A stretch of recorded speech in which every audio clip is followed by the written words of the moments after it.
నందేమో నాన్నకి సింహం నీ అమ్మకి వాహనమై ఉండలేదా? ఎలకేమో తమరికి నెమలేమో తంబికి రథమల్లే మారలేదా? పలుజాతుల భిన్నత్వం కనిపిస్తున్నా, కలిసుంటూ ఏకత్వం బోధిస్తున్నా.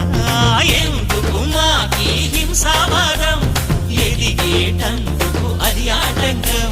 నేపరం మాకు సోదర భావం, మార్పులు మాలో కలిగేలా ఇవ్వు భరోసా.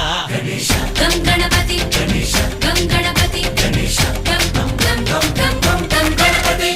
జై జై గణేశ, జై కొడత గణేశ, జయములిప్పు బొజ్జ గణేశ. హై హై గణేశ, అడిగేస్తా గణేశ, అభయమిప్పు బుజ్జి గణేశ.